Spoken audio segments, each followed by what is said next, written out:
महाम्बोधि स्थिरे कणकरुचिरे नीलशिखरे वसन प्रसादान्त सहज बलभद्रेण बलिना सुभद्रा मध्यस्थ सकल सुर सेवा वसरद जगन्नाथ स्वामी नयन पथगामी भवतु मे। भक्तरक्षक प्रभु जगन्नाथ আমরা মণি দাসের কথা শুনেছি, মনোহর দাসের কথা শুনেছি, আজকে নীলাম্বর দাসের কথা শুনব। উত্তর ভারতে নীলাম্বর দাস বলে এক ব্রাহ্মণ বাস করতেন। সৎ উপায়ে সৎ মার্গে তার জীবন প্রতিপালিত হতো, পরিবার প্রতিপালন করতেন এবং সমস্ত জীবের প্রতি তার দয়ার্দ্র চিত্ত ছিল। পণ্ডিত ব্যক্তি, হরিকথা শ্রবণ করতেন, সর্বেন্দ্রিয় সংযমী ছিল এবং সর্বদাই হরিভজন করতেন। একসময় তিনি উপলব্ধি করলেন যে এই সমস্ত জড় বিষয়, সম্পদ, পরিবার, আত্মীয় স্বজন এবং জড়জগতের বন্ধন সব কিছুই জড়জগতের বন্ধনের কারণ। এই দুর্লভ মানব জন্ম লাভ করে আমি যদি এই সব মানুষদের সঙ্গে বাস করি এবং জীবন অতিবাহিত করি, আমার জীবনটা বৃথা চলে যাবে। জগতের নাথ, জগৎপতি, লক্ষ্মীপতি দারু ব্রহ্মরূপে নীলগিরি পর্বতে আবির্ভূত হয়েছেন। সবথেকে ভালো হবে আমি বৈরাগ্যের পথ অবলম্বন করে সব কিছু ত্যাগ করে আমার পূর্বজন্মের সমস্ত কৃতকর্মের অপরাধ থেকে মুক্ত হতে পারবো এবং নীলাচল ধামের দিকে যাত্রা করার উদ্দেশ্যে তিনি যাত্রা শুরু করলেন। হাঁটতে হাঁটতে তিনি গভীর জঙ্গলে প্রবেশ করে গেছেন। অরণ্যটি ছিল খুবই ভয়ঙ্কর, কিন্তু নীলাম্বর দাস ভগবান জগন্নাথের উপরে নির্ভর করে পথ চলতে লাগলেন। নিরাপদে বনটা অতিক্রম হয়ে গেল, কিন্তু হল কি আরেক বিপদ। বিশাল নদী, গঙ্গার পাড়ে পৌঁছালেন এবং পুরী গমন করতে গেলে নদী পার হতে হবে। বর্ষাকাল ছিল, দুকুল ছাপিয়ে গঙ্গা প্রবাহিত হচ্ছে। নীলাম্বর দাস কাউকে দেখতে পেলেন না যে ওপারে পার হবে, কেউ তাকে পার করে দেবে, সেই রকম কাউকে পেলেন না। চিৎকার করলেন, কাউকে ডাকলেন নদী পার করানোর জন্য, কেউ আছো কি, আমাকে পের করে দাও। কোনো গ্রামও ছিল না কাছাকাছি। এদিকে ধীরে ধীরে সন্ধ্যা হয়ে আসছিল। নীলাম্বরের অনুরোধ শুনে একজন জেলে চিন্তা করলো, এই আমার ভালো সুযোগ, একে নিশ্চয়ই এর কাছে অনেক ধন সম্পদ আছে, একে মাঝ নদীতে নিয়ে যাব, ধন সম্পদ চুরি করে নদীতে ফেলে দেব, অনেক দিন আমার সংসার চলে যাবে, সংসার প্রতিপালন করতে অনেক ধন সম্পদ পাব। জেলেটি তাড়াতাড়ি নৌকা নিয়ে এসে ঠেকালো তীরে, নীলাম্বর দাসকে নৌকা চড়তে সাহায্য করলো। তারপর সে নৌকাটি নিয়ে গভীর নদীর দিকে চলছে এবং খুব তাড়াতাড়ি দাঁড় বাইতে শুরু করলো। নীলাম্বর দাস দেখছে, আরে নদীর যে ওপারে যাওয়ার রাস্তা ছেড়ে অন্যদিকে নদীর নৌকা যাচ্ছে কেন? তুমি কোথায় নিয়ে যাচ্ছ? তুমি কি আমাকে মেরে ফেলতে চাও? জেলে উত্তর দিল, হ্যাঁ, তোমার জানা উচিত যমদূত তোমার সামনে হাজির, তোমার নিয়তি আমার হাতে তুমি মরবে। সেই জন্য দৈবযোগে নির্জন স্থানে তোমার সঙ্গে আমার দেখা হয়েছে। মাঝের এই কথা শুনে নীলাম্বর তো আরো ভয় খেয়ে গেলেন। সে তখন জগন্নাথের উদ্দেশ্যে প্রার্থনা করলেন। বিপদমুক্ত, বিপদ ভঞ্জন মধুসূদনের প্রার্থনা করলেন, জগন্নাথের প্রার্থনা করলেন, হে প্রভু, বিপদকালে আমাকে সাহায্য করে কৃপা করো, তোমার শ্রী মুখমণ্ডল দর্শন করার অভিলাষে আমি পুরীর উদ্দেশ্যে রওনা হয়েছি। কেবল তোমাকে দর্শন করার পরে মরতে চাই, তার আমি আগে মরতে চাই না। হে ভক্তবৎসল ভগবান, একজন ক্ষত্রিয়ের বেশে কি হলো, এই যখন প্রার্থনা করছেন জগন্নাথ তার স্থির থাকতে পারে কি করে? জগন্নাথ তার রত্ন সিংহাসন ছেড়ে বেরিয়ে এসেছেন এবং একজন ক্ষত্রিয়ের বেশ ধারণ করে তিনি তার সামনে আবির্ভূত হয়েছেন। নীলাম্বর প্রার্থনা করছেন, হে প্রভু, তুমি আমাকে এখন মারবে না রাখবে সে তোমার ইচ্ছা। এই চিন্তা করতে করতে জগন্নাথের ধ্যানে একদম মগ্ন হয়ে গেল। ভগবান ক্ষত্রিয় বেশে নদীর তীরে আবির্ভূত হলেন। তার কপালে ছিল তিলক, মস্তকে ছিল চম্পক কেতকীর পুষ্পের শোভিত উষ্ণিস, তার কর্ণ দিয়ে সূর্যের মতো প্রভাবিত কর্ণকুণ্ডল। তিনি ছিলেন পীতবসন পরিহিত, তার বক্ষে শোভিত ছিল মণি বিজড়িত লকেট, তার হাতে ছিল তীর ও ধনুক এবং বাহুগুলি বৃক্ষ শাখা দ্বারা শৈপ্লিক ভাবে সজ্জিত। তার মণিবন্ধে ছিল সোনার বালা, তার মুখশ্রী ছিল পূর্ণচন্দ্রের চেয়েও অনুপম সুন্দর। সেই ক্ষত্রিয় পুরুষের মুখে ছিল শ্বশ্রু, শ্বশ্রু মানে দাড়ি, গোপ দাড়ি ছিল। তার শ্রীতনু যৌবন বিহসিত রূপরম্য, সেই তনুর প্রভা কোটিচন্দ্রের দ্যুতিকেও পরাভূত করেছিল। নদীটির তীরে যখন তিনি আবির্ভূত হলেন তখন মনে হচ্ছিল আকাশ থেকে যেন বজ্র খসে পড়ছে, এত সুন্দর দেখতে লাগছে। এটি সিংহের নাই তিনি দৌড়াচ্ছিলেন এবং মাঝিকে ডাকছিলেন, ও এ মাঝি, এ মাঝি, অবিলম্বে তুমি নৌকাটাকে ফিরিয়ে আনো, না হলে কিন্তু তোমার মৃত্যু আছে। যদি বাঁচতে চাও নৌকাটা তীরে লাগাও। ক্ষত্রিয় পুরুষের সেই গর্জন শুনে মাঝির মনে হলো যেন মৃত্যুদূত আমার সামনে দাঁড়িয়েছে, বজ্রাঘাত হলো মনে। সে ভাবলো এই ব্রাহ্মণ খুব সৌভাগ্যবান, ভগবানই তাকে রক্ষা করার জন্য মহাক্রোধে ছুটে আসছেন, তার হাত থেকে আমি কি করে নিষ্কৃতি পাব। সে জেলেটি তখন ধীরে ধীরে নৌকাটি নদীর ধারে নিয়ে আসতে লাগলো। যেহেতু নৌকাটি নদী তীরে পৌঁছাতে সময় লাগছিল, ক্ষত্রিয় বেশধারী সেই ভগবান তীর নিক্ষেপ করলেন। তীরটি তীব্র শব্দ করে নৌকাকে বিদ্ধ করলো। হঠাৎই তা দেখে ভয়ভীত হয়ে মাঝি দ্রুত দাঁড় বাইতে লাগলো এবং শীঘ্রই সে ব্রাহ্মণ একই সঙ্গে তীরে নামলো। মাঝির প্রতি অত্যন্ত ক্রোধ হয়ে বলেন, মাঝি মহামূর্খ, আজ থেকে তোমার অহংকার ত্যাগ করবে। এই বনের রক্ষক আমি পাহারাদার। তুমি কখনো আমার পারমিশন নিয়ে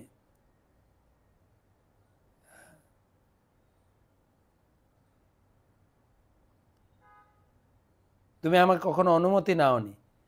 তুমি কর না দিয়ে রাজাকে প্রতারণা করে এই মাঝির কাজ করছো।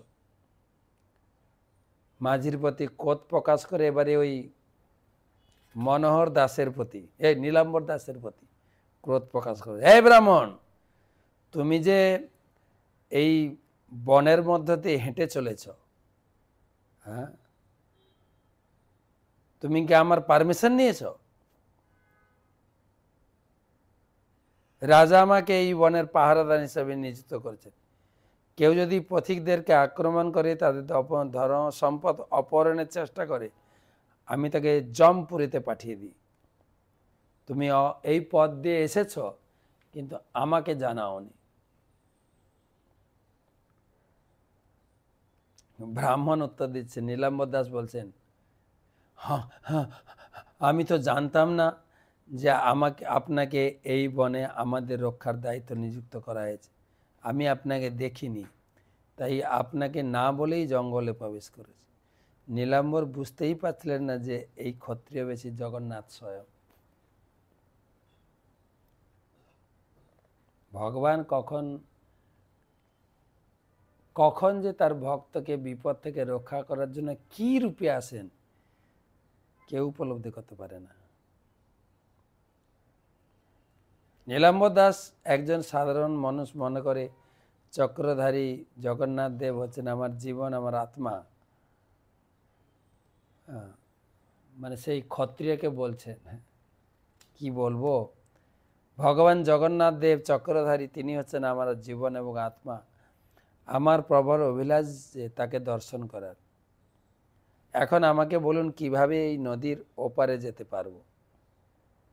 এখন নদী পার হয়নি, যে পারে উঠেছিল ওই পারেই আছে এখন। তখন সেই ক্ষত্রিয় রূপী প্রভু জগন্নাথ আদেশ দিলেন মাঝিকে, একে তাড়াতাড়ি নদী পার করে দাও। অত্যন্ত ভয় স্বতন্ত্র হয়ে তাকে প্রণাম করে ব্রাহ্মণকে নদী পার করে দিতে লাগলেন। দারু ব্রাহ্মণ তখন দারু ব্রহ্ম জগন্নাথকে স্মরণ করে প্রভুর দিব্য নাম সানন্দে জপ করতে লাগলেন। যখন তারা নদী তীরে পৌঁছালেন, নীলাম্বর নদীর অপর পাড়ে তাকালেন, কিন্তু সেই চক্রধারী ক্ষত্রিয়কে আর দেখতে পেলেন। তিনি নীলাচল দিকে যাত্রা করলেন, মাঝি তার গৃহে ফিরে গেল। কিভাবে জগন্নাথ রক্ষা করলেন দেখেন। কয়েকদিন পর নীলাম্বর নীলাচলে পৌঁছালেন। ঘটনাক্রমে সেই দিনটি ছিল রথযাত্রার দিন। জগন্নাথ, বলরাম, সুভদ্রা তার নিজ নিজ রথে যথা নন্দীঘোষ, তালধ্বজ, দর্পদলনে আহরণ করছিলেন। লক্ষ লক্ষ ভক্তের সেদিন সমাগম হয়েছিল। মৃদঙ্গ, করতাল, খোল, কাঁসর ধ্বনিতে আকাশ বাতাস চতুর্দিক মুখরিত হয়ে উঠেছিল। প্রভু জগন্নাথের নাম কীর্তন হচ্ছিল। অসংখ্য মানুষ সেই রথের দড়ি ধরে টানছিলেন। সেই সময় নীলাম্বর এসে সেখানে পৌঁছালেন এবং তার প্রিয়তম প্রভু জগন্নাথকে সাষ্টাঙ্গে প্রণাম করলেন, দুহাত জোড় করে মস্তক স্পর্শ করলেন। হে জগন্নাথ, আমি আপনাকে প্রণতি নিবেদন করি, আপনাকে দর্শন করে আমার জীবন সার্থক হয়েছে। আর আপনি আমাকে বিভিন্ন বিপদ থেকে বাঁচিয়ে আপনার ধামে নিয়ে এসেছেন, আমাকে সর্বতভাবে রক্ষা করেছেন। আপনার চরণ স্মরণ করলেই আমার জীবনকে অতিবাহিত করতে চাই, এটা আমার অভিলাষ। এইভাবে প্রার্থনা করে জগন্নাথের নাম কীর্তন করতে লাগলেন। গভীর প্রেম ধারাতে তিনি অশ্রু বইতে লাগলেন। জগন্নাথ দেবের মুখমণ্ডল দর্শন ও চরণ কমল ধ্যান করতে করতে ভূমিতে পতিত হলেন। এইভাবে খুব মহিমান্বিতভাবে জগন্নাথের ভজন কীর্তনে ধামে তার জীবন অতিবাহিত করে তিনি এই জীবনের শেষে ভগবত ধামে ফিরে গেলেন। এই ছিল নীলাম্বর দাসের কাহিনী। মনোহর দাসের কাহিনী শুনেছি, মণি দাসের কাহিনী হলো। কালকের ক্লাসে আমরা বলরাম দাসের কাহিনী শুনি। এক এক ভক্তকে প্রভু জগন্নাথ কিভাবে কৃপা করছেন, এই একদম প্রত্যক্ষ ঘটনা। জগন্নাথের এই সমস্ত লীলা, তার প্রতিদিনের লীলা কাহিনী জগন্নাথ মন্দিরে একটা পঞ্জিকা আছে, তাতে রেকর্ড করা হয়, মাদুড়া পঞ্জিকা। সেখান থেকে বাংলা অনুবাদ করে সংগ্রহ করেছেন পরম পূজ্য শ্রী শ্রীমৎ ভক্তি পুরুষোত্তম স্বামী মহারাজ।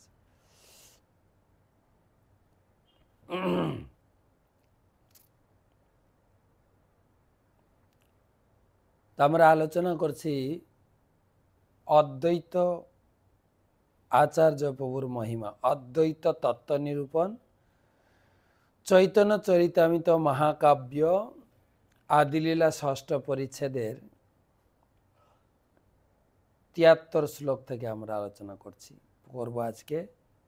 বৃহস্পতিবার, চৈতন্য সুধা মাধুরী। অনর্পিত চ রিমচিরাত করুণায় অবতীর্ণ কলৌ সমর্পয়িতুম উন্নত উজ্জ্বল রসাম সভক্তি শ্রিয়ম হরি পুরট সুন্দর দ্যুতি কদম্ব সন্দীপিত সদা হৃদয় কন্দরে স্ফুরতো সচিনন্দন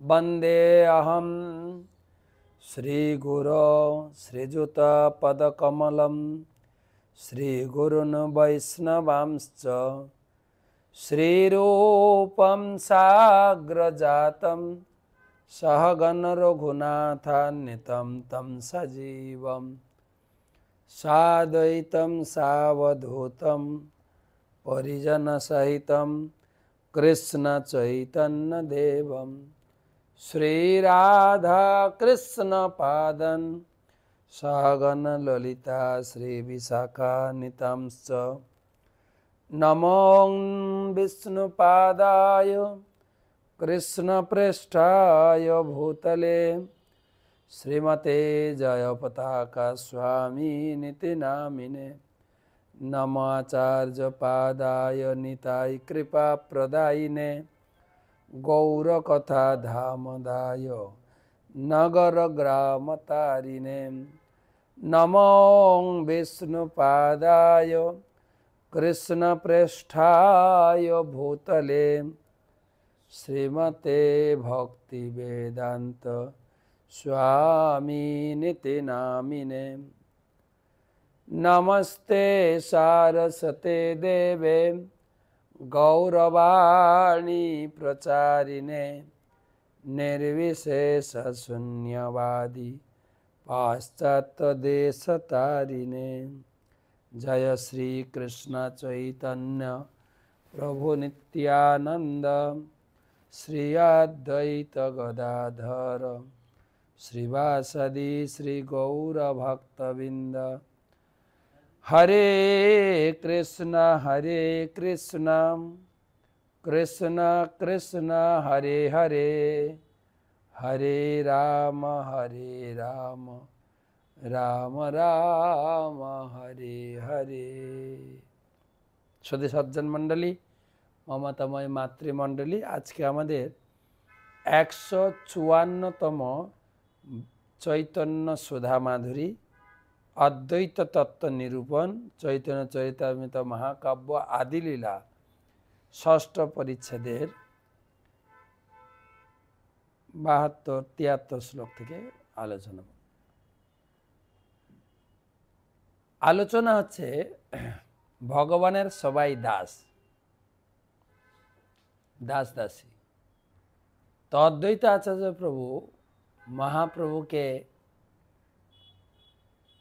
भगवान एवं तार दास रूपे निजेके प्रतिपन्न करतें किन्तु महाप्रभु अद्वैत आचार्य प्रभु के आचार्य रूपे सम्मान दितें केनना अद्वैत आचार्य प्रभु हच्छेन महाप्रभुर गुरुदेवेर गुरु भाई अर्थात माधवेंद्रपुरी शिष्य ईश्वरपुरी एवं अद्वैत आचार्य। तो सही जे महाप्रभुर सबाई दास ता प्रमाण करते गিয়ে কয়েকটা শ্লোকের অবতারণা। দ্বারকাতে রুক্মিণী নাদি যতেক মহিষী তাহারাহ আপনাকে মানে কৃষ্ণ দাসী। দ্বারকার মহিষীরাও নিজেকে কৃষ্ণ দাসী বলে অভিমান করতেন। চৈদায় মার্প ইতমুদ্যত কার্মুকেষু राज सजेय भटशेखरितांघ्रेणु निन्ने मृगेन्द्र इव भाग मजाविजूथात् तस्श्री निकेत चरणस्तु ममार्चनाय। भागवत में 10ম स्कंद থেকে একটা শ্লোক। জরাসন্ধ প্রমুখ রাজারা যখন উদ্যত ধনুর্বাণ দিয়ে সেখানে দাঁড়িয়েছিল এবং আমাকে শিশুবলের কাছে অর্পণ করতে যাচ্ছিল তখন তিনি বলপূর্বক আমাকে তাদের মধ্য থেকে ছিনিয়ে নেন, ঠিক যেমন একটি সিংহ ছাগল ও ভেড়ার পাল থেকে শিকার তুলে নেয়। উক্তিটা হচ্ছে রুক্মিণী দেবী। রুক্মিণী দেবী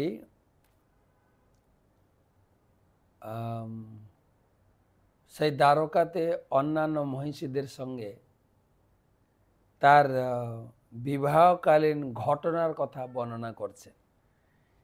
যে আমাকে কৃষ্ণ কিভাবে পত্নী রূপে স্বীকার করলেন। আমি কৃষ্ণের মহিমা শ্রবণ করে কৃষ্ণকে আমি চোখে দেখিনি, কিন্তু আমি চিঠিতে আমার মনোভাব ব্যক্ত করে কৃষ্ণের কাছে একটা লাভ লেটার পাঠিয়েছিলাম। আর কৃষ্ণ এসেছিলেন আমার বিবাহ যজ্ঞে, যেখানে জরাসন্ধ আদি বহু রাজা এবং রাজকুমার উপস্থিত হয়েছিলেন। আমার বিয়েতে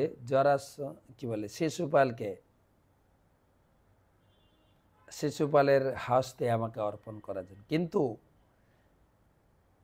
এই সিংহগ্রীব ভগবান কৃষ্ণ সেই শিশুপাল আদি রাজারা যেখানে ছাগল ভেড়ার পাল থেকে আমাকে উদ্ধার করেছিলেন। তার শ্রী পাদপদ্মে রজ তখন অজেয় সৈন্যদের শিরভূষণ হয়েছিল। সবার মাথায় পা রেখে কৃষ্ণ আমাকে হরণ করেছিলেন। সেই শ্রীপাদপদ্ম যা হচ্ছে লক্ষ্মী দেবীর আশ্রয়, তা চিরকাল আমার আরাধ্য হোক। আরেকটা ভাগবতম শ্লোক, তপশ্চরন্তি মজ্ঞায় সপাদ স্পর্শনাশয়া সখ্যপেতগ্রহিত প্রাণী সায়ম তদ্গৃহ মার্জনী। আমি যে তার শ্রী পাদপদ্ম স্পর্শ লালসায় তপস্যা করেছিলাম, তা জেনে তিনি তার সখা অর্জুনের সঙ্গে এসে আমার প্রাণী গ্রহণ করেছিলেন। তবু আমি সেই কৃষ্ণের গৃহমার্জনকারিণী একজন দাসী। এটা হচ্ছে কালিন্দীর উক্তি। আগেটা রুক্মিণী, পরেটা কালিন্দী। আরও শ্লোক আছে, এটা কে বলছে? লক্ষণা, ভগবানের আরেকজন স্ত্রী, অষ্টম স্ত্রী লক্ষণা, না লক্ষণা তার ভদ্রা, সপ্তম স্ত্রী। আত্মা রামস্য তস্যেমা বয়ং বৈ গৃহদাসিকা সর্বসঙ্গ নিবৃত্তাধ্যা তপস্যা চ বভূবিম। বহু তপস্যার প্রভাবে সর্বসঙ্গ পরিত্যাগ করে আমরা সেই আত্মারাম পরমেশ্বর ভগবানের দাসিত্ব লাভ করেছি। এটাও ভাগবতম থেকে নেওয়া লক্ষণার উক্তি। এবারে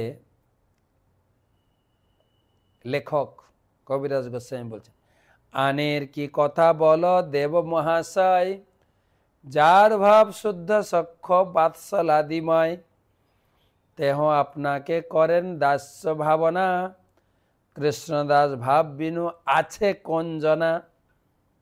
বলরাম যে হচ্ছে বড় ভাই, বড় ভাই মানে পিতৃতুল্য, বাৎসল্যভাবে কৃষ্ণের সেবা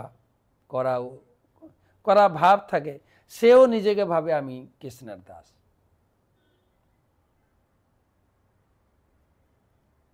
কবিরাজ গোস্বামী তিনি প্রমাণ করতে চাইছেন সবাই কৃষ্ণের দাস, কৃষ্ণকে প্রভু হিসাবে সবাই সেবা করার জন্য বিভিন্ন সেবায় যুক্ত। তো কিভাবে কি বলরাম তার সেবা করেন? সহস্র বদনে যেহ শেষ সংকর্ষণ, 10 দেহ ধরি করে কৃষ্ণের সেবন। 10 রূপে বলরাম সেবা করছে। অনন্ত ব্রহ্মাণ্ডে রুদ্র সদাশিবের অংশ, গুণ অবতার তেহ সর্বদেবতংশ। এইভাবে আমি প্রমাণ করলাম এই সদাশিবের অংশ রুদ্র, যিনি সমস্ত দেবতাদের অলঙ্কার স্বরূপ, তিনি গুণাবতার রূপে, শিব রূপে, কিন্তু তিনিও এখানে অদ্বৈত আচার্য প্রভু রূপে তিনি দাস্যভাবে ভগবানের সেবা অভিমান করছে। তেহ করেন কৃষ্ণের দাস্যপত্তাস, নিরন্তন কহে শিব মই কৃষ্ণ দাস। সদাশিব নিরন্তর বলে আমি কৃষ্ণের দাস। যেরকম শিবের 12 জ্যোতির্লিঙ্গ, আজকে আমাদের ভক্তরা দর্শন করে এলেন। ডঙ্কেশ্বর শিব দর্শন করছে, ডঙ্কেশ্বর শিব, ডাকর, তারপর গোমতী কুণ্ড। আমি যেতে পারি না, আমার এখন কাজ ছিল। ডঙ্কেশ্বর শিব, সুন্দর মহিমা আছে ডঙ্কেশ্বর শিব। ওখানে খাতাটা আছে দেখি তো। ওখানে এই ডঙ্ক বন,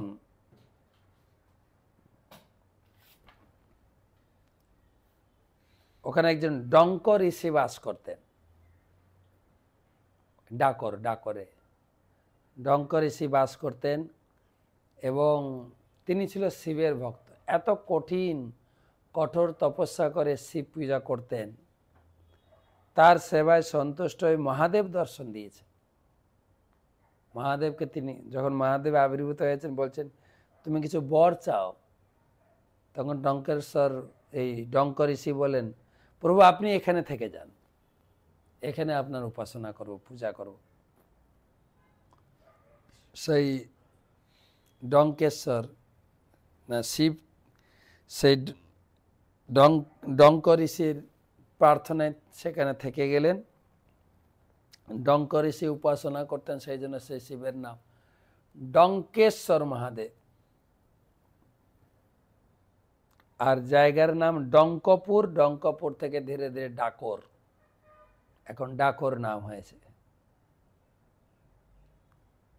তো যেখানে রণছর রায় বিগ্রহ আছেন, যে মূল দ্বারকাধীশ, তিনি তার আসল নাম হচ্ছে রণছর রায়। সে কাহিনী আমরা আগেও শুনেছি, যেখানে ভগবান মথুরা ছেড়ে দ্বারকায় আসবেন, সেই লীলার মাঝখানে এই দুটো ঢোকানো হয়েছে। যেখানে জরাসন্ধ 28তম যুদ্ধ, 27 বার হেরে গেছে।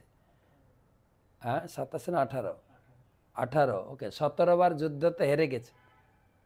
18 বার 23 অশ্বহিনী নিয়ে সেনা নিয়ে আক্রমণ করেছেন, আর পাশ থেকে কালযবনও আক্রমণ করে।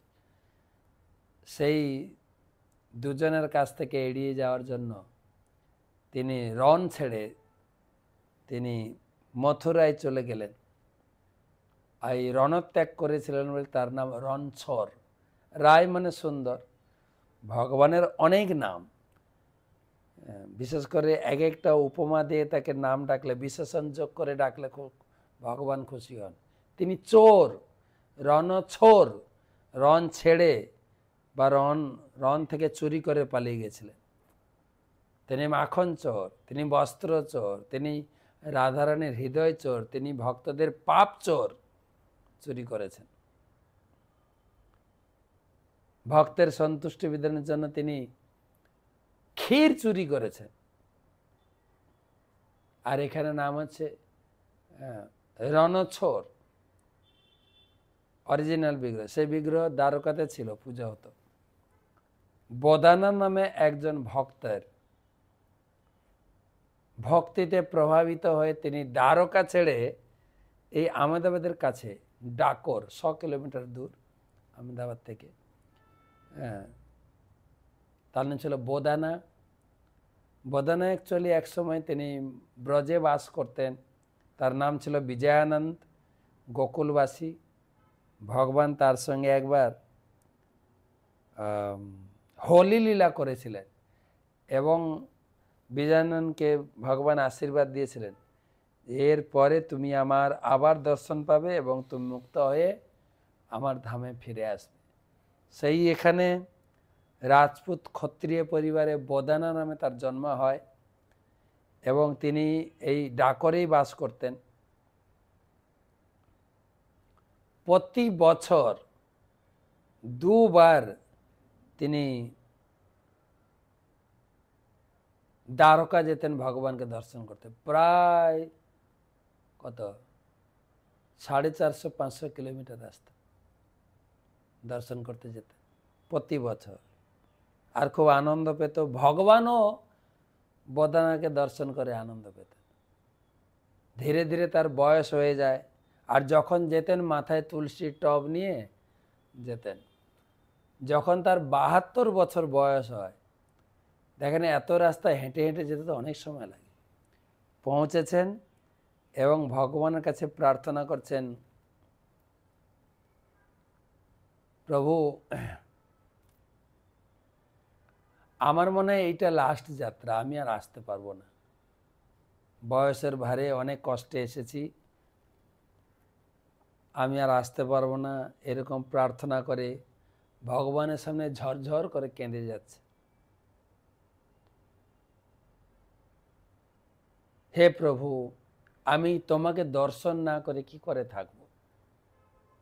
আমার শেষ জীবন পর্যন্ত আমি কেবল আপনার দর্শন করেই আমার জীবন ত্যাগ করতে চাই। ভগবান বেরিয়ে এসে কথা বলছে, বোধনা তুমি দুঃখ করছো কেন? এরপরে যখন আসবে না, তুমি খালি হাতে আসবে না, তুমি গরু গাড়ি নিয়ে আসবে, আমি তোমার সঙ্গে চলে যাব, তোমাকে আসতে হবে না, আমি তোমার কাছে গিয়ে থাকব। তো পরের 6 মাস পরে একবার যেতেন, তো 6 মাস পরে আবার যখন গেছেন, গরু গাড়ি নিয়ে গেছেন, দুটো বুড়ো বুড়ো গরুকে জুড়ে গরু গাড়ি নিয়ে। আর এই বদনাকে দ্বারকাতে মোটামুটি চিনে ফেলেছিল লোকেরা। প্রতি বছর আসে না, আর আসে, ভগবানের সামনে কীর্তন করে, নাচে, কান্নাকাটি করে, কয়েকদিন থাকে, চিনত মোটামুটি। তো এবারে যখন গরু গাড়ি নিয়ে এসছে, সবাই কানাকানি করে জিজ্ঞাসা, কী ব্যাপার, এবার গরু গাড়ি নিয়ে এসো, তা আবার দুটো বুড়ো গরু জোড়ে নিয়ে, কী ব্যাপার? তখন বলছে, আমি এসছি দ্বারকাধীশকে নিয়ে যাব।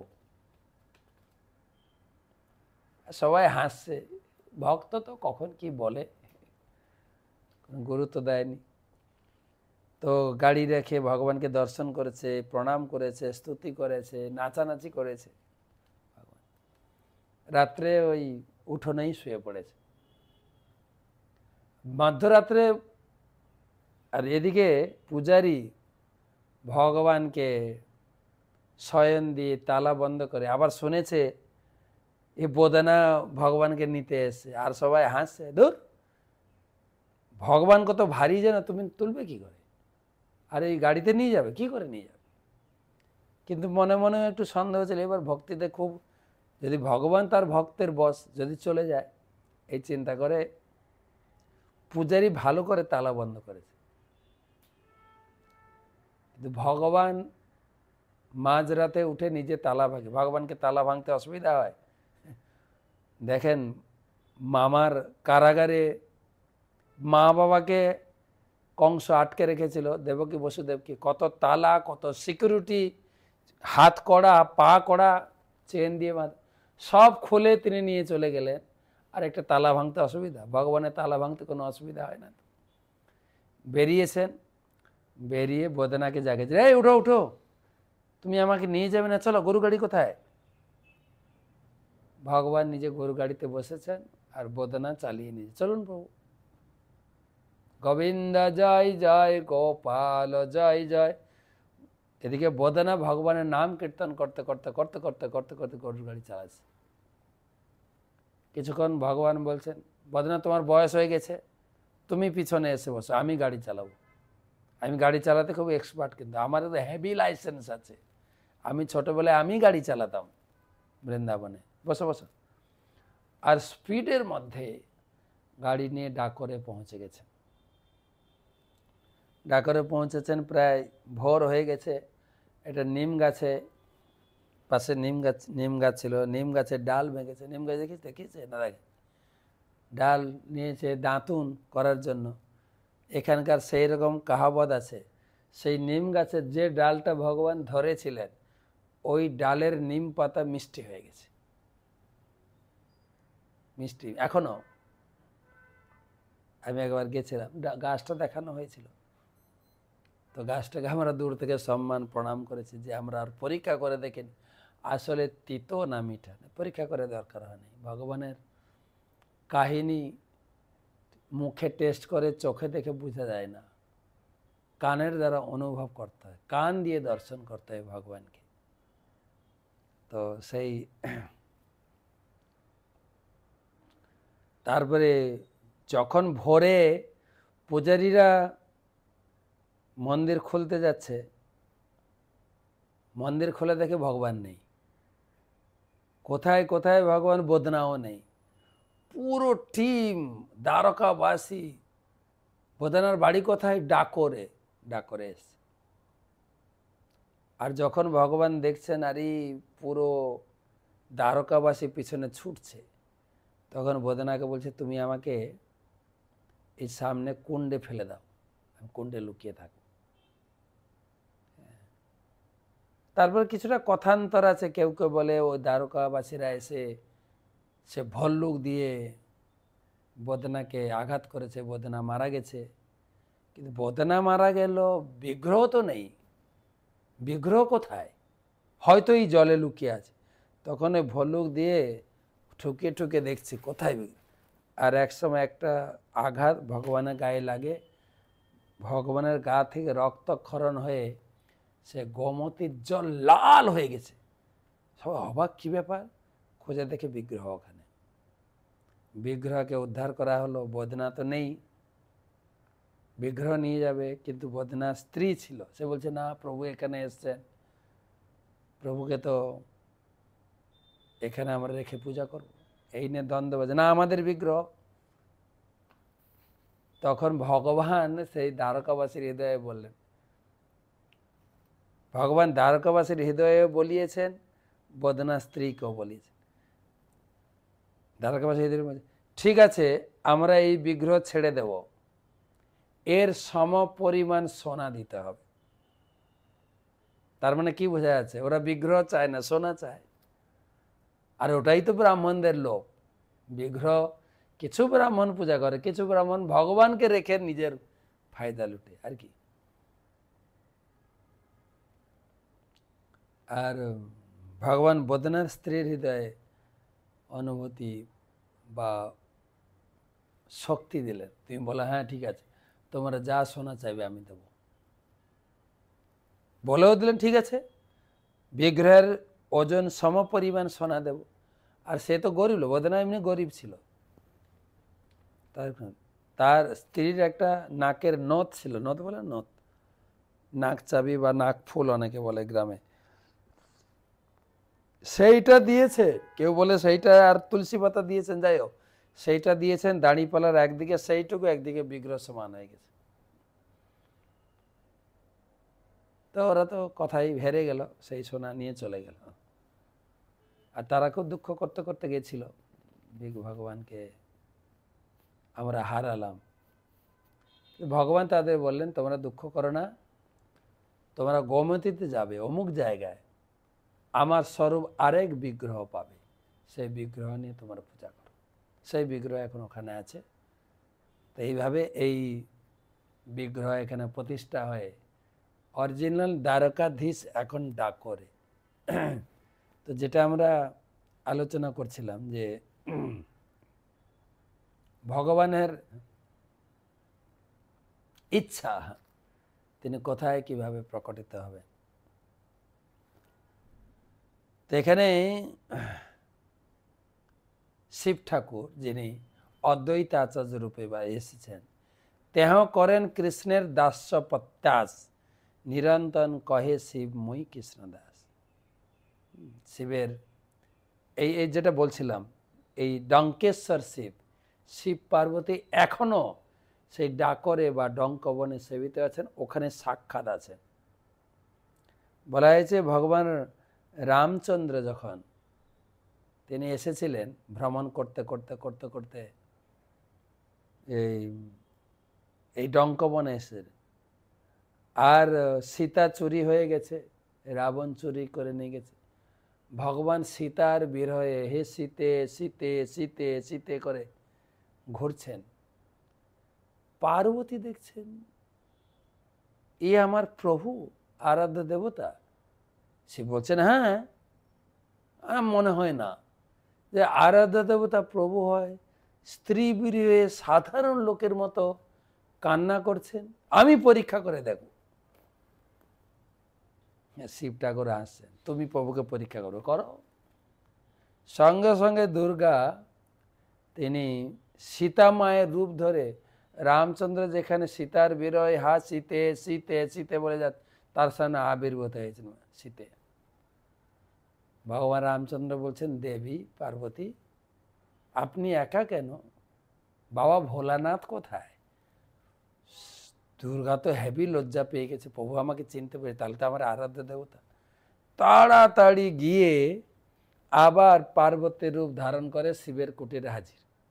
শিব তো বুঝে নিয়েছেন, শিব অন্তর্যামী হয়ে দেখছেন এই পার্বতী কিভাবে পরীক্ষা নেয়।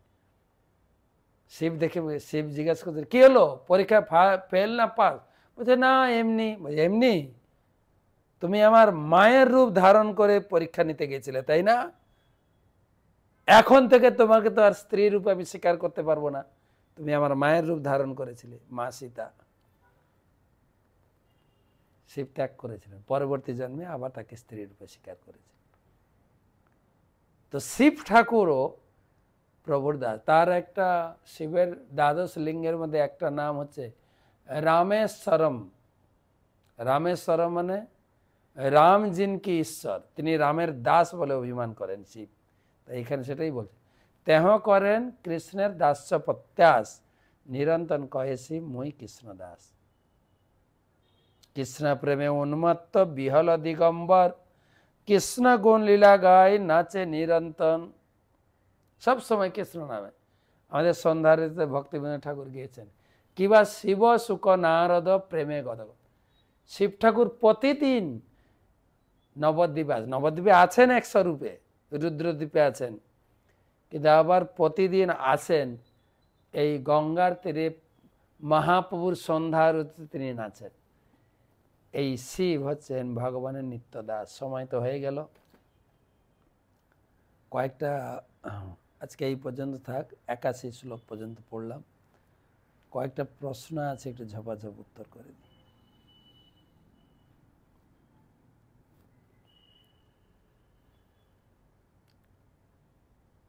প্রশ্ন করেছেন কৃষ্ণা সূত্রধর তারাগঞ্জ থেকে,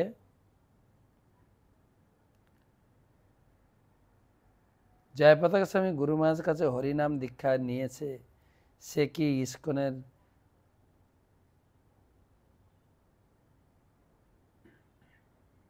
অন্য ইস্কনের গুরুদেবের কাছ থেকে ব্রাহ্মণ দীক্ষা নিতে পারে? না, গুরুদেব তো এখন রয়েছেন। গুরুদেব যদি ধরাধাম থেকে অপ্রকট হয়ে যান তখন অন্য গুরুদেবের কাছে নিতে পারেন। গুরুদেব যেহেতু রয়েছে, দ্বিতীয় দীক্ষাটাও আপনি সেই গুরুদেবের কাছে নেবেন। প্রশ্ন করেছেন বিক্রমজিৎ ঘোষ, কি করে জল শুদ্ধিকরণ করতে হয়? পরিষ্কার জল নেবেন, কলের জল বা ট্যাপের জল। জল নিয়ে এই মধ্যম আঙ্গুলের এই জায়গাটা জলে স্পর্শ করবেন, একটু তুলসী পাতা দেবেন, একটু ফুল দেবেন, আর এই তালুটা স্পর্শ হবে, এইটা পুরো আঙ্গুল, আঙ্গুলের নখ লাগলে জল অপবিত্র হয়ে যায়, এটা লাগাবেন। ওম গঙ্গে চ যমুনে চৈব গোদাবরী, কেউ এই আঙ্গুল দেয়, কেউ এই আঙ্গুল দেয়, দুটো আঙ্গুল দিতে পারেন। গঙ্গে চ যমুনে চৈব গোদাবরী সরস্বতী নর্মদে সিন্ধু কাবেরী জলেস্মিন সন্নিধি করু। গঙ্গা, যমুনা, সরস্বতী, গোদাবরী, কৃষ্ণা, কাবেরী সব আমার এই পাত্রে চলে আসুন, জলকে পবিত্র করুন। এই মন্ত্র বললে জল, যে কোনো জল পবিত্র গঙ্গা জলে পরিণত হয়। তবে আপনার যে প্রশ্ন ছিল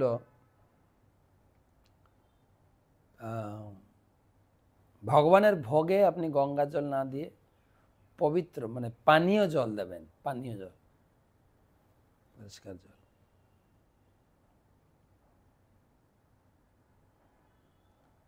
তারপরে প্রশ্ন করেছেন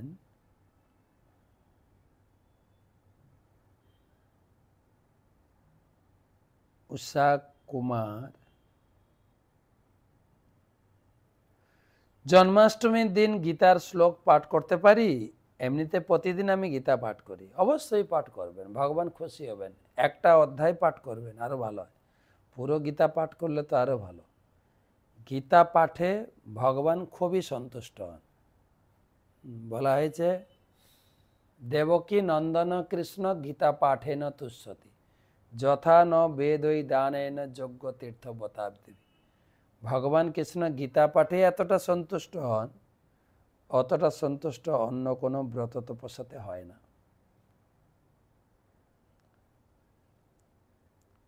পরবর্তী প্রশ্ন সুব্রত বেরা,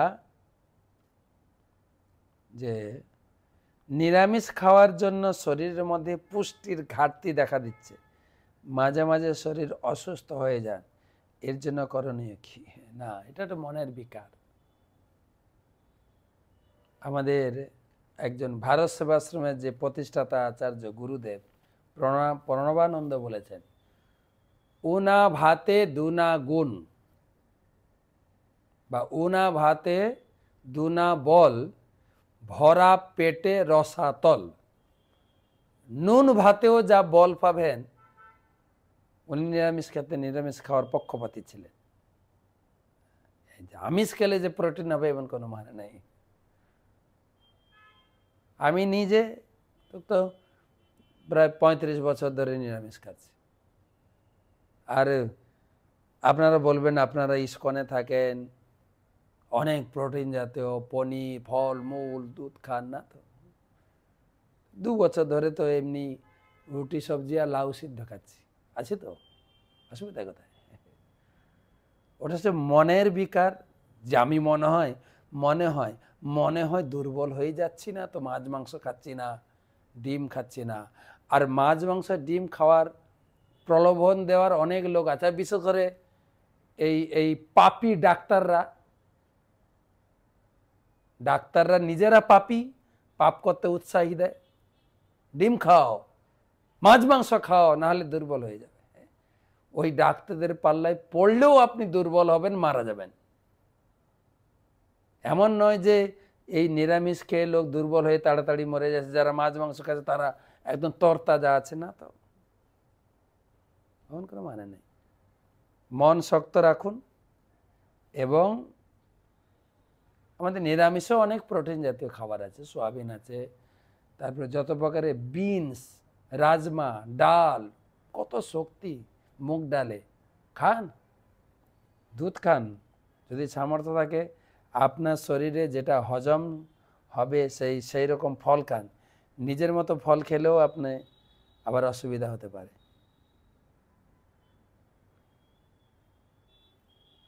লাস্ট প্রশ্ন,